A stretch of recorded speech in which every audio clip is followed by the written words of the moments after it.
Hi everyone, welcome back. I'm Michael Sandler, your host on Inspire Nation. If you've ever wanted to understand who you truly are and what we can do to change the world, then do we have the Quantum Activism show for you.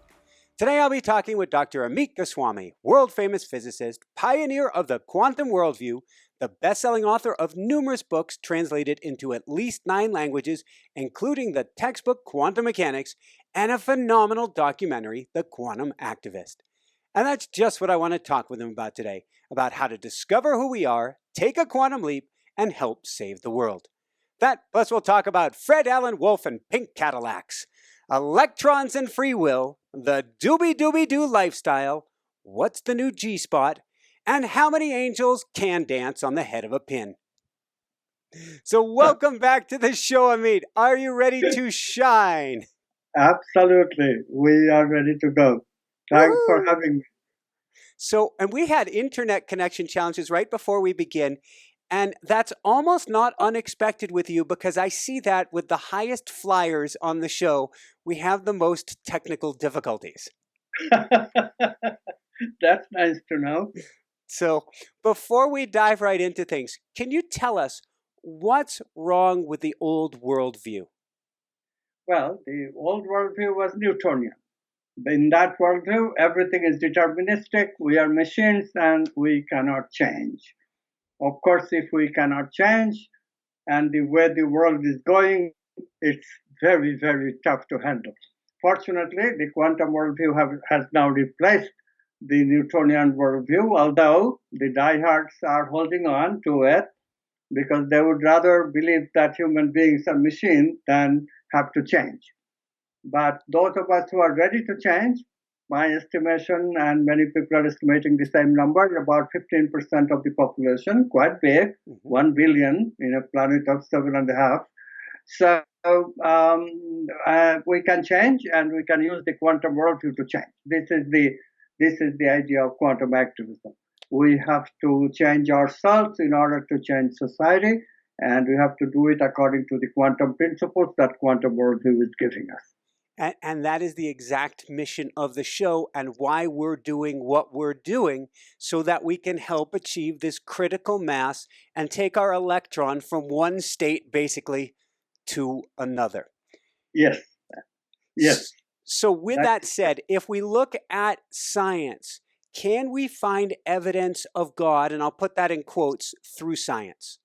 Absolutely. Because when quantum physics came about, the first absolutely spiritual prediction was that not only there is a domain of space and time, but there is a domain of reality which must be acknowledged, which is where the quantum potentiality waves of possibility live. According to quantum physics, all objects are possibility. They begin as possibility. There's no way there can be objects in space and time. Only when we observe them, they become objects of space and time. Now, this was a theory, but that theory was very satisfactorily found evidence in 1982 when Alan Aspect showed that there is a domain outside of space and time where communication is instantaneous between any object. So this cannot be space and time because in space and time, all communication takes a finite amount of time because it uses signal. This domain, no signal is needed. This signal-less communication today we call non-locality. Using this non-locality, we can get a very wonderful model of consciousness that also just so happens that spiritual traditions have been based on since 5,000 years. So let's go there. Let's go back to the 80s. Let's go to Jacobo, if I'm pronouncing it right, Grinberg, Mexican neurophysiologist, who calls you up saying he has some very interesting data. Yes. So this Jacobo is the right pronunciation. Thank you. It's Mexican, so you know. J is pronounced as H. So this guy gave me a call when Sulfur Universe, my first book proclaiming the new quantum worldview, was not even out. He read a physics paper that I wrote in 1989 in a physics journal, but somehow he knew about it. So he called me and said that I have found evidence for your theory. There is definitely instantaneous communication between observers that we can prove, between observers with brain. The earlier experiment was about elementary particles, between two photons. Mm-hmm. This one was between two brains. Brains, two people, they meditate together with the intention that they will be one, they will be communicating instantly, and then they are separated, put in electromagnetically impervious chambers called Faraday chambers, mm-hmm. and their brains are connected with the electroencephalogram machine, and only one observer is shown a series of light flashes. The other observer sees nothing. And yet, when the brain waves of the two observers are compared, we find that there is a 71% overlap between the potential in one brain and the potential of the other brain. But the difference is enormous. One brain sees light flashes and responds, the other brain sees nothing, just meditating with the intention that the two brains will be correlated, non-locally correlated, non-locally entangled, so that they have instant communication. So this is the first experiment that showed that brain-to-brain information transfer is possible using this domain of non-locality, obviously using the consciousness that our brain have, because their brains are part of that totality consciousness that I call as the ground of being. So this was the first evidence of God, because consciousness as the ground of being is exactly what the mystics tell us, that this is the basis of reality. And indeed, this is what this experiment is showing. Now the experiment has been repeated some 24 times in 24 different laboratories, and everyone is finding evidence for the same thing, that there is indeed a domain of reality where oneness reigns, everything is one, because everything can communicate with each other instantly. It's a world of potentiality. That's the only difference. We have to learn to actualize this unity potentiality within us. So yes, God is within us, but we have to activate it. We have to actualize it by interacting, by meditating together with intentions, by loving each other, by having relationship. This is the kind of thing we can do to establish unity between you and me, between any two people. How important, because what you're talking about in this experiment is they set an intention and then they meditate for 20 minutes. How important is intention? This intention seems to be the basic thing, because there are now other experiments where people try to heal other people, and again, the healing intention is all that is needed to carry through the non-local communication. So that intention is the basic thing. The meditation in this particular experiment was also basic, but maybe not as stringent as the holding the intention. But holding the intention is also a meditation. It's a focused meditation. So when people hear meditation, we all often go back, people don't realize it because most are too young today, to Fred Allen Wolf and our ability to manifest and to bring things about, and thoughts become things. But it's not that simple, is it? No, it's not that simple because of this consciousness, unity consciousness access that is involved. Unless we access to the unity consciousness, we do not have the power of manifestation. It's the unity consciousness that manifests things. Manifest meaning that unity consciousness is the source of downward causation, which manifests potentiality into actuality. So yes, I can think of anything, but I'm thinking from the ego. I'm not connected to the unity consciousness yet. But if I am connected, which I can do through meditation, through this desire, or intention is a better word, then I can manifest. But the power to manifestation is, of course, for those things which are quantum possibilities for consciousness to choose from. Material objects are just not that kind of quantum possibility. They're fixed possibilities. We cannot change them. So material asking, which Fred originally thought, people meditate on a Cadillac, it's just not going to happen. On the other hand, what you can change is your thought pattern. What you can change is your feelings. What you can change is your intuition. And that way, we also can change the world, because through intuition and creative insight, we get new insights for new ideas, such as Einstein's E = mc². Look at how that changed the world. and many other creative things that people keep on discovering. That changes the world. So there's two pieces I want to go, creativity and surrender. First, we're going to go surrender, which is to say, I say a prayer continuously for my highest good and the highest good of all, or something better. I'm leaving it up to the universe, leaving it up to consciousness. Why is that so important? This is the very most important thing, because it is the unity consciousness which has the power of downward causation. By surrendering my ego, I am attempting to let go so that the unity consciousness is encouraged to take over. So, and Okay? for those who don't understand, what is downward causation? Downward causation is this power that the unity consciousness has. That's the way unity consciousness connects to the world. The world remains as possibility of unity consciousness to choose from. In what state each of the things of the world would manifest, that unity consciousness chooses according to the choice of the unity consciousness. If we can tune into that choice, then we can be a co-creator of the world. If we don't tune into that choice, then we are just bystanders. Consciousness does things on the average, on the basis of the past. But if we do tune in, then we can make changes. We can make a new future. This is the key. Excellent. So again, I'm going to go a whole bunch of different directions. We're just, everybody fasten your seatbelt here.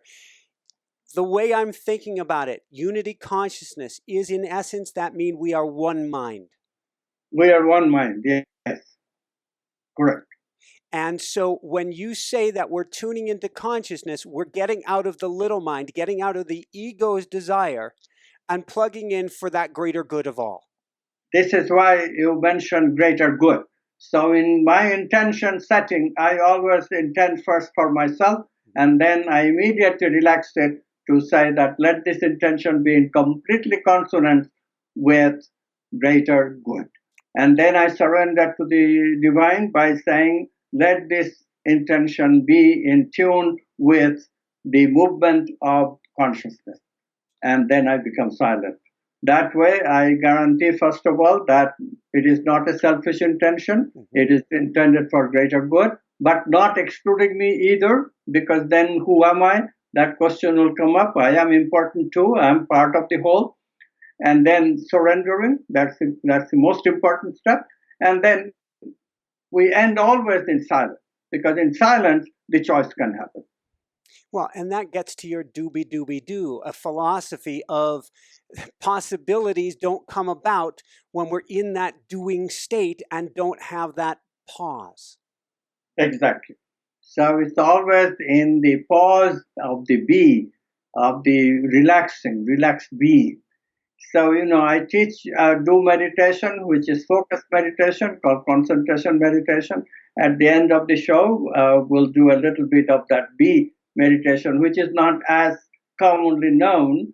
It is there in the spiritual traditions. It's called mindfulness or vipassana in Buddhism, and Hinduism it's called dhyana. It is actually a very powerful form of meditation that relaxes us. And that relaxation is what we need to let go of the ego when the divine power, which we call downward causation, descends on us and chooses the solution that I'm looking for. That is called the creative insight. So do, then creative insight, and then my job is to manifest the creative insight into a new product. The product can be external, like E equals MC squared, or the product can be internal, a new me. And this new me is what we try to create through quantum activism. So can you go more into the new me? And is this really about, in essence, I'm using it as a metaphor, but an electron state shift? Yeah. Just as the electron can change its state, similarly, new me can manifest new set of habits. The old habits obviously are pretty bad for the world. We pollute, we are violent, we dominate others. All these things have to give way instead to cooperation, no pollution, as much as you can handle it, and completely agree that we are in this together. We and our ecosystem both are important to preserve. So we take care of both the outer ecology and the inner ecosystem of our inside, how we are. We commit to happiness. These are the things that we try to change for. Increasing happiness, increasing love between us, increasing cooperation, increasing awareness of the environment and preserving it, increasing awareness of the economy and the politics, how to get them going so that more and more people can participate. This is the goal of quantum activism. I love it. I love watching for synchronicities. And last week we had Howard Martin on heart coherence and the Global Coherence Initiative. Then we had Dr. Joe Dispenza on the next day, who continued that conversation. Then I had Anne Barabay on talking about be, feel, think, do, about going in the opposite direction. Basically, be, do, be. And now we're continuing here. And if we step back, an important thing you said earlier is you mentioned law of averages or quantum things coming into possibility based on the past, based on averages. But then earlier, I'm tying this all together, you mentioned 15%. And if I sew all these pieces together, it feels like, and with the work you're doing, the work Joe is doing, with the work Howard is doing, the work Ann is doing, the work we're all doing, that we can be coming toward a critical mass if we work on this to dramatically shift things. Yes, and how the critical mass works is now very, very clear. We do creative changes in ourselves that produce brain circuits of positive emotion to compensate the negative emotional brain circuits that we already have, that evolution has given us. Those circuits that I already mentioned, domination circuit, violence circuit, hate circuit, evil circuits. And these positive emotional brain circuits like love and compassion for others, they balance that. So when we have that, the problem is that reincarnation assures us that it goes with me in the next incarnation, but only I get benefit of it. How to get everybody to get the benefit of my brain circuits? So for this, we need to do things together in a group. So if we do a group transformation, and this is where our next topic, the university that I'm building, will come in. If we do work in a group to transform and the entire group starts transforming, then that entire group reincarnates in the next incarnation with this idea that they can transform in a group, and therefore they can only expand from there and make the group bigger in the next generation, and then bigger still in the next generation. So the calculations show that in 6 and 7 generations, the whole population will have this brain circuit. In other words, if a baby is born in that future time, the baby will already have a positive emotional brain circuit or circuits to balance all the negativity. In other words, that baby will be emotionally intelligent. That baby will not be prone to the kind of violence or domination that we are prone to. Woohoo! Yeah. Let's go back to Jesus for a bit. Let's go way on back. Let's go a couple thousand years back. What's the importance of love thy enemy? Yes. So love thy neighbor is good advice. And indeed, that's the beginning. But then the point is that, these thoughts that we have are always at the ego level. So even when you are trying to love your neighbor, the ego is always involved. I give an example, funny example, which is that, your neighbor asks you for a cup of sugar, you know about Jesus' advice, so you give him take 2, because that's what Jesus said. If he wants a shirt, give him 2. Fine, we get picked. But then next day he comes and he expects 2 cups of sugar, and you're not going to give 4 cups of sugar this time. Yeah. You're going to think, can I give this guy? He's becoming a leech on me. So that's the problem with this kind of practice, and it does not get us very far. But even if we get to practice this way, Jesus says that, look, eventually it's very easy to love a friend. That's not going to do it. That's not going to give you the creative insight that you're trying to create. What you really have to do is to love your enemy. Makes the practice hard, because this enemy is somebody you hate. Enemy is somebody that you fear. And love and fear, love and hate, these things cannot exist together. How can you make them exist together is a huge problem for the ego. And when the ego gets to the teeth of this problem, I did it myself. It was amazing. Without divine grace, you cannot even do this. But with divine grace, you do this and you stick with it. They go into the unconscious. And when unconscious has two opposites, something absolutely amazing happens. It creates new possibilities because there is no answer to opposites in the old possibilities. They're just going to do it. As soon as new possibilities enter my unconscious, guess who comes to choose? It's God. To invite God in our unconscious, all we have to do is to guarantee that there are new possibilities to choose from in my unconscious. My unconscious is not my personal unconscious where only old possibilities are processed. Thank you. You started telling us about the creative process earlier. I guess we need to double back around. How do we allow new possibilities or invite God into our unconsciousness? Exactly. So initially it was just a process of, learn to process possibilities in the unconscious instead of always processing consciously. Because consciously we process one actuality at a time. That's a very slow process, cannot possibly give you new answers to things. So we learn to just process possibilities. So that's the first thing we have to do. But then we find out that, those are easy practices. It's not really going to give us insights. We have to come to this new possibility. And the way to do it is exactly, you pinned it down, love thy enemy. Arthur Koestler, who was a great creativity researcher, wrote a book on it. He used to call it bisociations, opposites. Same thing, the philosopher Hegel, he called it synthesis and antithesis. They together gives you the ability to synthesize. And the synthesis, we are finding out using quantum physics, comes from consciousness, unity consciousness, in the form of a new choice. And that's the insight that you get. But you have cooperated in this because you have also participated in the preparation stage. You have allowed yourself to be a vehicle to put the juxtaposition of love and hate, love and fear together. And that is no mean feat. That is very difficult to do.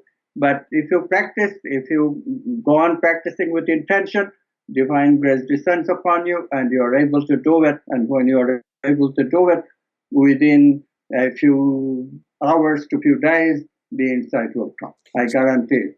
Is that having a moment of satori or having a mystical experience, or is it something more, I don't want to use the word easier, but that comes to us more quickly? Precisely. That's what all these great masters have done.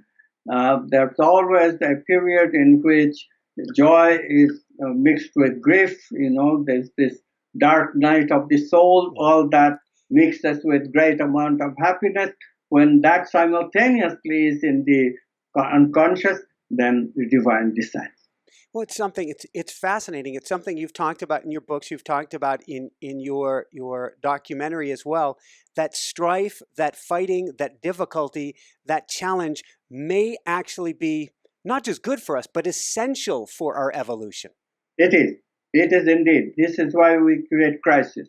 Even in the collective, look at the civilization now. We have a crisis. But this crisis is not something to lose your heart about. This crisis should make up only full of resolution.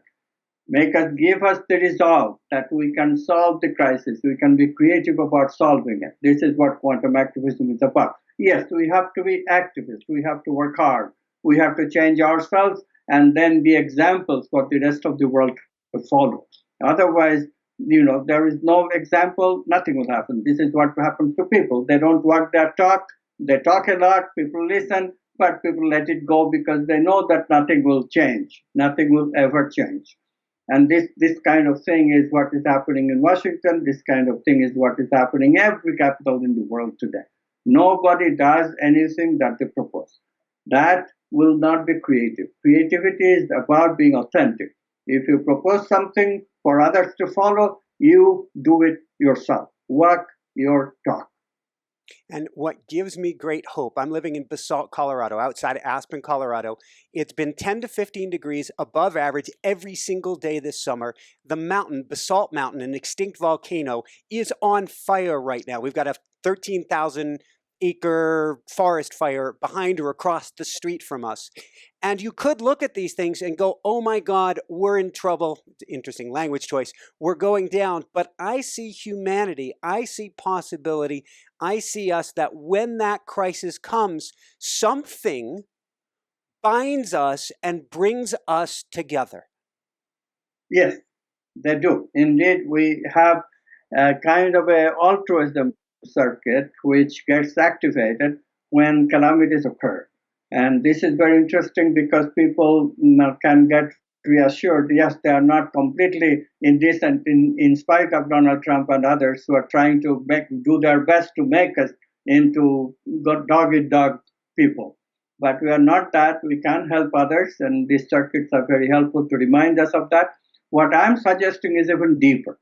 Yes. These circuits come into force only when there is calamity. If somebody is in danger, people will help them.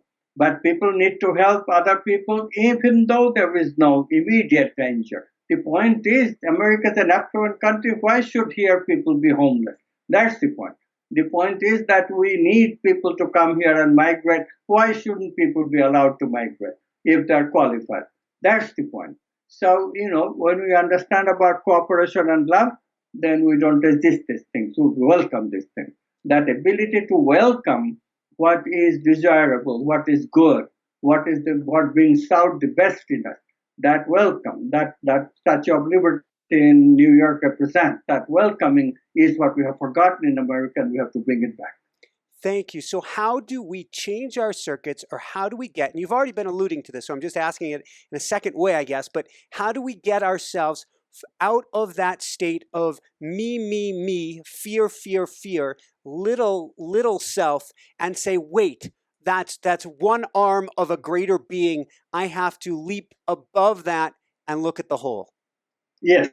Previously, we have ignored the feeling dimension of all this. You brought it down to reality brass tacks. The brass tacks are this. We cannot do it with mind or thinking alone. We have to bring back the awareness of feelings in the body. We have to activate the heart otherwise.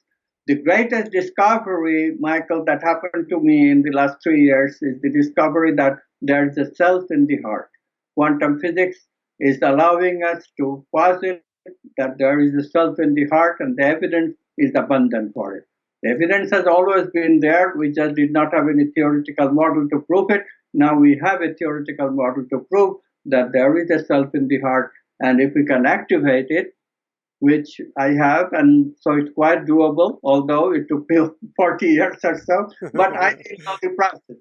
Now we know the process. If we know the process, then I think we can do it in a reasonable time, like 5 years. Awesome. So, yeah, go ahead. Once the heart is activated, by the way, lot of women have their heart activated anyway because they are mothers, and that's a tremendous opportunity to open the heart, and many women do. And these heart open people, if they are allowed to come into the arena of politics and economics, things will change. Woohoo! Yes. So I've got to ask, first off, the self in the heart, what does that mean? What does that look like? Or what does that feel like? So the self in the heart, in contrast to self in the brain, neocortex, processes feeling. What kind of feeling does the heart chakra process? We all know that. It's romantic love. Starts with romantic love. That's built into us. Romantic love is the idea that you see somebody on the street, you look at her, you look at him, and you're feeling this energy in the heart chakra. Nobody can miss it. We all have gone through this in our teenage years and even at older age. And when it happens, you know that you have to have this person. That's romantic love. Now, that same love can be used with any partner. Does not have to be a romantic partner or sexual partner. Can be used with any partner. That requires the creativity that we are talking about. Why is heart chakra a place where we have the feeling of love? That has to do with the immune system. The immune system function is to differentiate between you and not you. When that immune system is temporarily suspended, then we don't have that capacity of distinguishing, and this is why we completely convinced that this is the person for me, because she is me, he is me, and therefore is how we get attracted to another person romantically. But that same attraction can exist with any person without sexuality being involved. The immune system suspension is enough, and that happens with anybody I love. I can love my friend, I can love my parents, I can love my children, I can love even my underlings who I am the boss. I don't have to treat them harshly with simple hierarchy. I can be completely open hearted with the people that work for me. This is the way that the society can change if we wake up to the self of the heart. It scares people a little bit, Michael. I won't deny that, because you become vulnerable with this person going to take advantage of me because my heart is open. My experience is that no, people don't take advantage of you just because your heart is open. They are reasonable. People are also loving. They have the capacity, there's potentiality in them. All they have to do is to actualize it with your help. And it's my good fortune if somebody asks me, Amit, teach me how I can love. And yes, I said that, come to my bosom. I will teach you happily, because this is the greatest gift to me that you can give. I love you, Amit. I love you. I love you. I love you. How do we actualize this? How do we love? So this is, of course, the basic question, and this is a question of transformation. There is no other way but going back to that drawing board, do, creative insight, and then making a brain circuit. That's how we start. And then when it gets to advanced loving, it's not brain circuit anymore. We learn to live spontaneously when intuition of love comes in every interaction. We just open ourselves to it. Today, I try to live in such a way that every step intuitions come and I act accordingly. Does not mean that I succeed always. Don't always succeed, because I'm still a person in progress. But hopefully, before this life ends, I will succeed quite a bit more than I am right now. Beautiful, beautiful. So on that note, what is transformational education? So transformational education is what we are trying to teach in this university that I'm founding in Jaipur. Transformational education means that you work on these things like love, beauty, justice, truth, abundance, power, these things that are called archetypes and that really rules the world. For example, look at politicians hankering for power, but they are very unwilling to share it with others. How does one discover power in such a way that one can also share it with others? How can one explore abundance in such a way that the goal is not only to be rich yourself, but also to share your rich with others? This is what we need to create. This is called transformation. Initially, we learn a little bit, like our chakras are a little bit open, the places where we feel the feeling. But then we want to open them wide. When the heart opens wide, then if we have abundance, we can share it with everybody. If we have power, we can share it with everybody. If I see beauty, I also want you to see beauty. So racism, that kind of stuff goes away. If I can have justice, I also can share you with the power to have justice in your relationship. And that creates a just society. That takes us away from things like homophobia and stuff like that, or sexism, for example. So in this way, transformation means we explore the archetypes and expand our access to these archetypes. We already use these archetypes to a certain extent, but we have to expand that much more.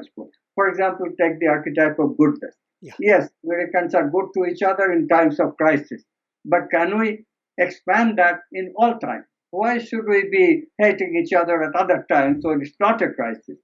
That's not necessary. A little bit of transformation will go a long way in increasing the capacity of you to be good to others.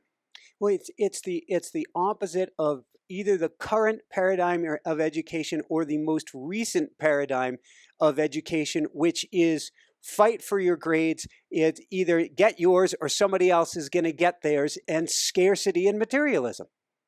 Yes, we are always creating fear instead of creating love. The scarcity is a funny thing. On one hand, of course, you can make scarcity a big case by limiting your arena. If the arena is material arena, sure, eventually resources will be scarce. Like energy is already a little bit scarce, and gasoline prices are high, and all that. But we don't have to think that way. We don't have to think in terms of limited resources like material resources. There's all these internal resources, feelings, thinking, the archetypes, intuition, and they are unlimited resources. You can have any amount. I can love you and still love a million people, and still my love for you will not diminish a slightest bit. So this is what people have to understand, that certain things are unlimited, and this is where we have to go to expand the economy. I have written a book, Quantum Economics, that proposes exactly this thing. Are we ready for it? Yes, we have to be, because machines are taking over all the routine jobs. If people are not going to engage with feelings and thinking and intuition, then in another 50 years, there will be no job for them to do. Who wants to live that way? So what I'm suggesting, let's hurry it up. Let's start exploring meaning and purposeful exploration of archetypes right now, because we can change the world right now, and then we don't have to deal with in the future with huge amount of environmental pollution that we'll not be able to solve, or huge amount of economic degradation that we won't be able to solve. We start now, then all these things will be solved in an orderly manner, and we never have to go through the kind of revolution that we have to go through to enter this phase where we have democracy, capitalism, and liberal education to guide us. None of us were alive at the time when French Revolution and American Revolution and all this British colonialism were taking place. Those days were not pleasant, Michael. Lots of people died. Lots and lots of people died.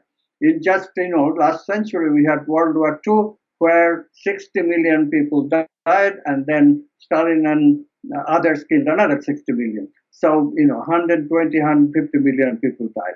That kind of thing must be a thing of the past. We cannot let that happen anymore. Whereas if we go into the ways of elitism that the country is gearing for, both Democrats and Republicans, then there is no other option but ordinary people to revolt and go into revolution, and again, whole bunch of killing will take place, and so unnecessary, so unnecessary. We can wake up to love right now. We have the methodology for creativity in PATH, and everybody can transform if they want to. So we want to create at this university, which is establishing in Jaipur, India. Yeah. Jaipur is a nice city about 200 kilometers south of Delhi. Wonderful city, very little pollution. And here we will establish this university. We'll teach the emissaries of peace and transformation. We'll teach people to what they're taught. We'll teach people to be more loving. We'll teach people with built-in positive emotional brain circuit who will do it together in a village called Quantum Village, which is part of the program that we have in this Quantum Activism Vishalayam, as we call it. So the ideas are all there. The teachers are ready. Students have also registered enough for the first semester to hold between August 31st and September 9th. But we have room for a few more students. And we're going to build another section of it in February. The second semester will start in February. At the same time, we'll have a second section where the first semester will start. So anyone who is interested, if we don't have a place for you in this semester, we'll make room for you certainly in the second semester starting in February. How did you get the idea of starting? I mean, you've been in a university setting almost your entire life, at least your entire adult life. How did you get the idea of starting? Because this is, to me, a university for humanity, because it's helping with that critical mass and shift. How did you get that idea? Well, it came to me in connection with quantum activism movement. I have been doing quantum activism movement since 2009. I did that documentary, The Quantum Activist. Actually, Reese Stewart and Renee Slade, they helped make the movie, but I starred in it, and documentary was quite popular. About 1 million people saw it. So that gave me some inspiration. And then the quantum activism started catching on in Brazil. So we started these workshops and trained something like by now 1,200 people into quantum activists. So that was huge encouragement. Then in 2016, I was at a conference in India, and there the idea just emerged all of a sudden that, okay, so Amit Goswami, you talk about the new worldview, and most people are not listening. Why don't you start a university when people will start listening? Because you have to put your ideas in practice. Otherwise, how do people get courage that yes, it's worthwhile to go through so much action? Creativity is tough. It is a process. It takes time. So for people to be encouraged to be creative is not easy. But if we develop a university where leaders will be born who have the ability of putting time into the creative process, then things will change much more rapidly. So that idea took place and eventually led to the current university that we are making in Germany. Beautiful, beautiful. I'm making a connection right now. My synapses are connecting, and it's something I've always thought of, but not in this terms of this conversation. When you're talking about creativity, and I'm trying to think of how to explain that to people, what you're talking about is, in a sense, is being in a different state, being inspired, in spirit, connected to the greater consciousness. Yes, we now have the 7 essential things for creativity. It starts with inspiration. You are completely. And then intention, we have to intend to change. And the next phase is also very, very important. As we intend to change, intuition start coming to us. This is sometimes called the attractor principle. The archetypes are attracted to us. And then the creative process, which has the 4 stages. Imagination, that is part of the preparation. That is the major part of the preparation. We have to prepare, imagine, and feed the unconscious with new ideas. We do it on the basis of imagination. And then comes the incubation, that's the unconscious processing, relaxing. Bird sitting on its egg is a very good example. Yeah. Insight, which is the quantum leap, and then finally implementation. So 7 I words. These 7 I words, if they are made the basis of our education, the world will change because people getting this education will lead the change. Beautiful. And I want to repeat that. Inspiration, intention, intuition, imagination, incubation, insight, and implementation. Correct. So, what is a starting point? Is it inspiration for building in a positive brain circuit? Yes, the inspiration to change the world and change yourself. Be the change that you want to see, said Mahatma Gandhi. And that's the inspiration. We take from inspiration from Mahatma Gandhi or Amit Goswami, the name does not matter. Or Michael, for that matter. If Michael Sandler is the one who is inspiring, it's wonderful. Anybody can inspire. Anybody who is dedicated to change himself or herself can inspire for the better. If people are wishy-washy, inspiration cannot happen. Because as I said, the inspiration has to be in synchrony with the movement of consciousness. That's when it inspires, in conjunction with the spirit within us. So that spirit has to come. That spirit comes only when we are speaking in an authentic manner. We ourselves are dedicated to change. Then we can inspire people to change as well. So this is what we are doing at this university. All of our teachers are completely dedicated into transformation.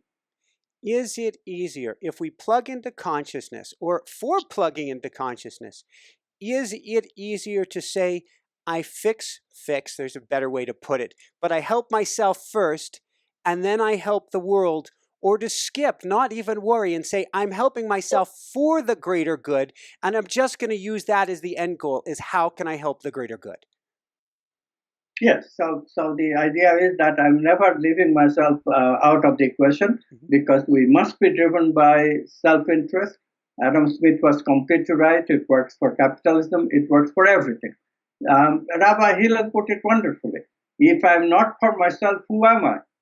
And then second line is, if I'm only for myself, what am I? And that says it all. We have to completely hear these spiritual messages and always be for myself as well as for the greater good. And then we have to surrender to our spirit, to the spirit within us, to the oneness within us. And then we have to listen for the direction via the creative insight or the intuition that's going to begin the process eventually of creative insight. And then the solemn pledge that we make to consciousness is that if you grant me this insight, then I will implement it in my behavior. I will change my life. And that is the guarantee. When we give it that way, then we get the gift in plenty. Many people get insights but don't then carry it out the last stage. And this is something that happens today because people feel that it's not necessary to work the talk. But this does not change the world. Their teachings are empty, and when the teachings are empty, they don't inspire sufficiently. And this is the reason that there are transformational education already in place. There are many institutions which teaches transpersonal psychology. Even Harvard is teaching positive psychology, which is a good thing. I'm not negating it. It's wonderful. But that's not enough because the people themselves don't always follow through. They don't transform themselves. And when your worldview is based on mumbo jumbo, scientific materialism, or incomplete philosophy, then you cannot really lead the world because thinking, feeling, and intuition, all these things will not be in synchrony. You think one way and then you feel and intuit another way. That is not the way. Your thinking also must be completely in synchrony. This congruence, thinking, living, and livelihood, this congruence, male, female, the congruence, good, evil, this congruence has to happen. We have to be inclusive. We have to include all the dichotomies that we have created. So if we can get ourselves to the edge of the cliff, if we are saying, and so many people listening to the show are saying this, I know what to do, but I can't seem to get myself to do it. Right. What do we do at that point?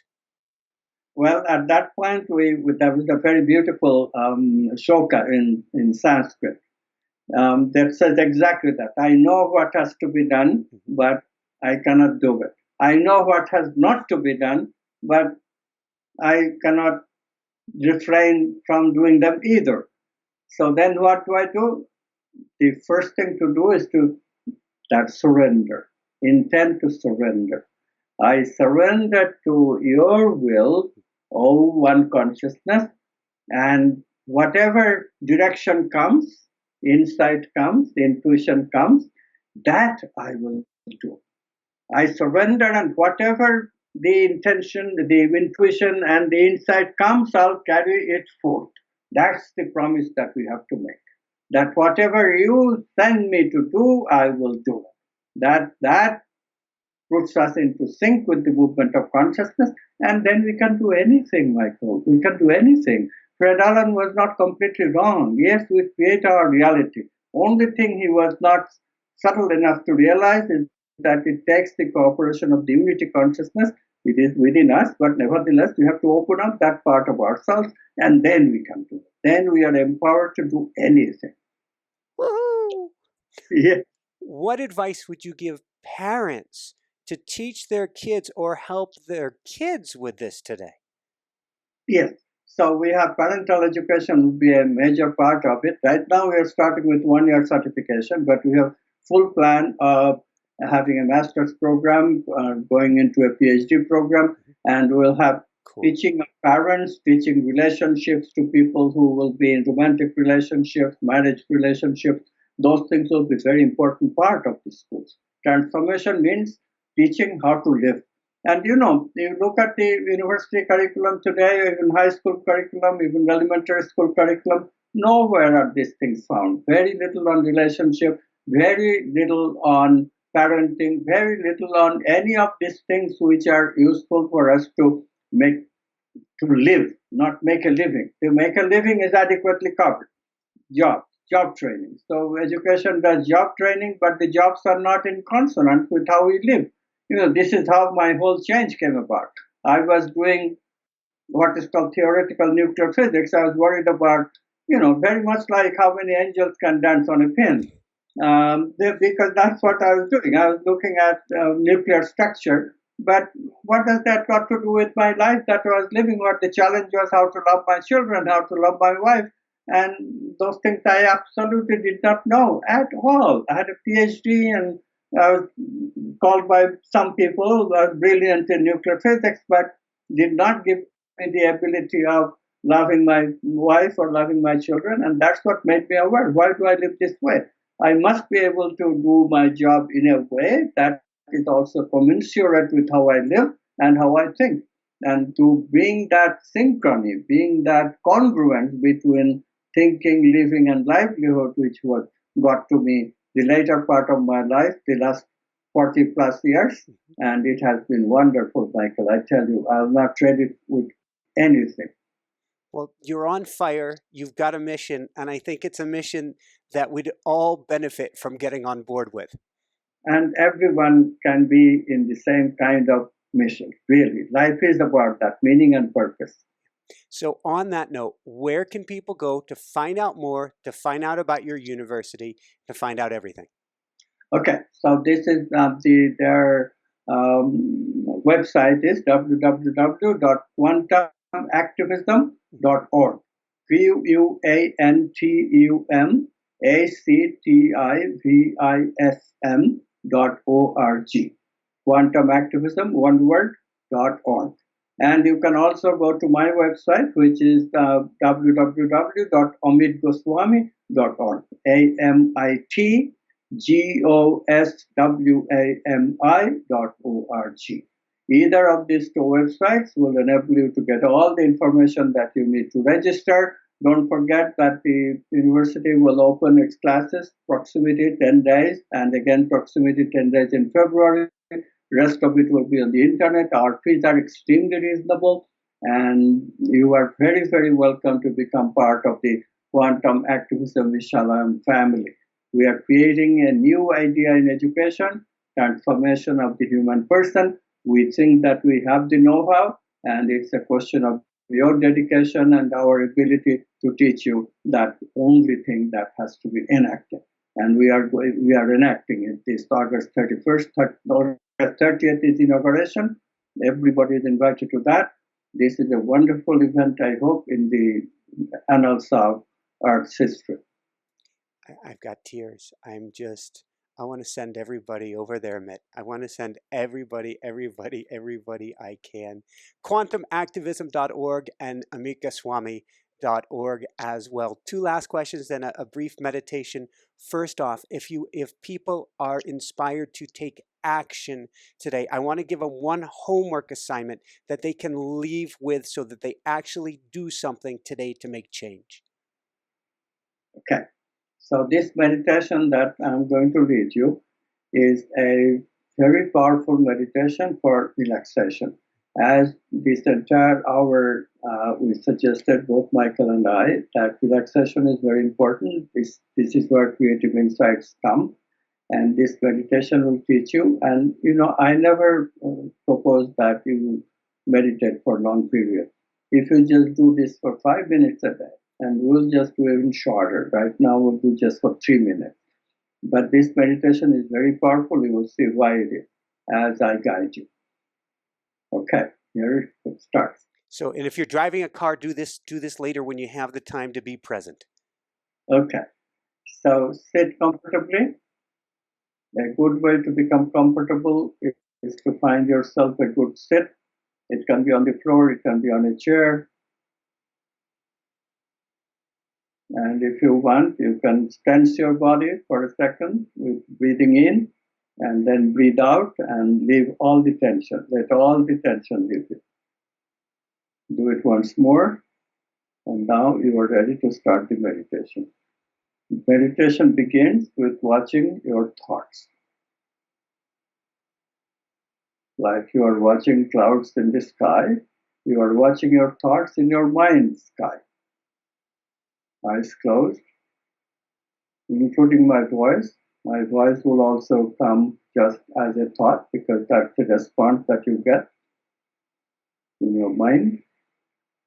Let it just pass one by one, passing clouds, and you're just watching. Do this watching for a minute, then I'll come up with the next instruction.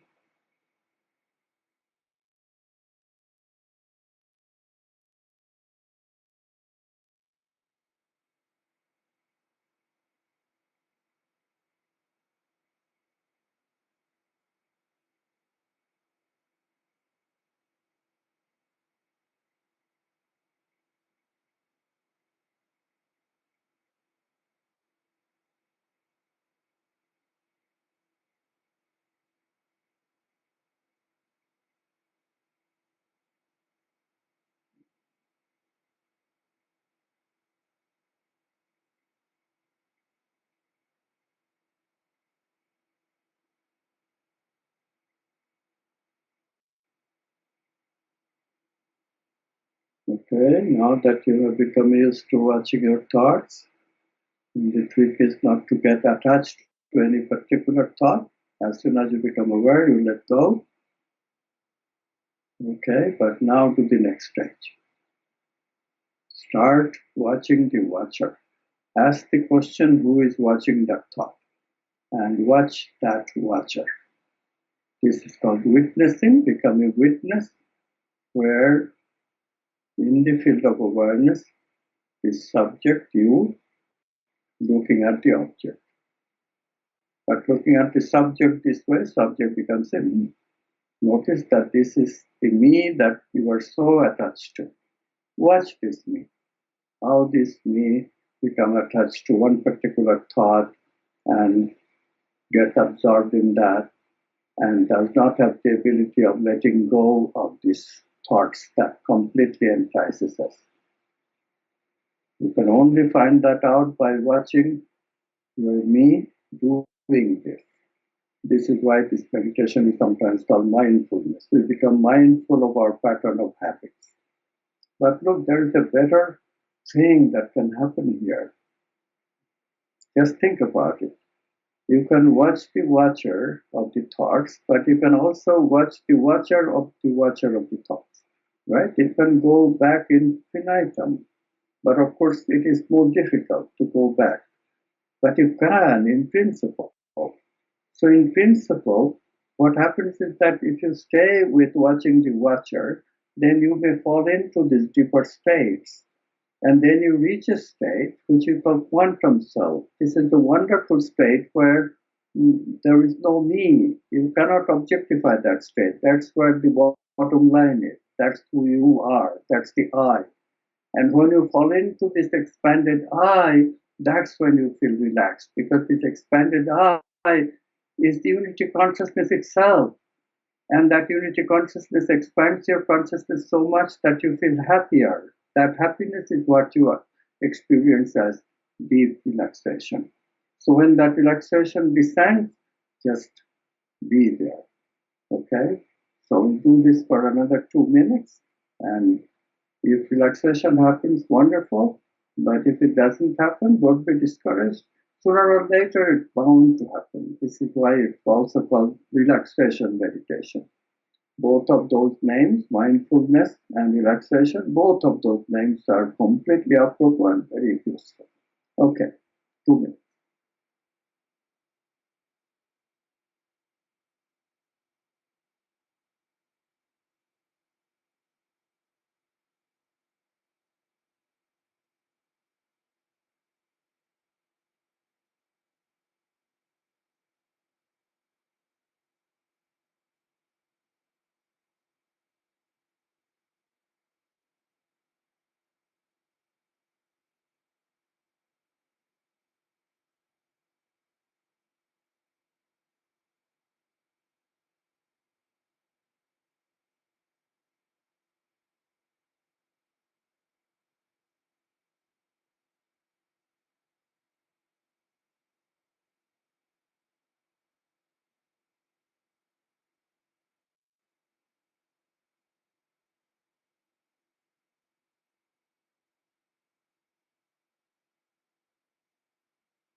Okay, you can open your eyes very slowly. I hope some of you have fallen into relaxation already. If not, there is always the next time. Just 5 minutes will get you relaxed. Thank you. I'm jello. Thank you, Amit. This has been beautiful, phenomenal. I do love you. I love the work that you're doing. Michael, thank you so much for having me. Anything we can do to support you, anything, just let us know. You're helping to change the world. Thank you so much. So, got to crank it back up for the finish here. For everyone out there, this is this is Michael Sandler saying, be well, have fun, become a quantum activist, and start diving in today. And shine bright. Woohoo! Thank you. Thank you so much, Amit. That was good. That was phenomenal. I beyond love your mission. I don't have a word enough that's big enough to describe how strongly I feel about what you're doing. Well, with the help of people like you, we all faith. We will succeed. I know it and appreciate so much. Thank you again. Thanks so much for watching. If you enjoyed it, be sure to like below. Also, leave your comments. Have some real fun with it. Subscribe to our channel where you're going to get more great videos, more interviews coming up. And check out our website, inspirenationshow.com. That's where you'll find tips, blogs, information, videos you won't find anywhere else, and useful and helpful resources to really help you kickstart your life and to shine bright. Thanks so much again. Thank you for your support. Like, comment, subscribe. See the website. Thanks so much and have fun. Of course, shine bright. Woohoo!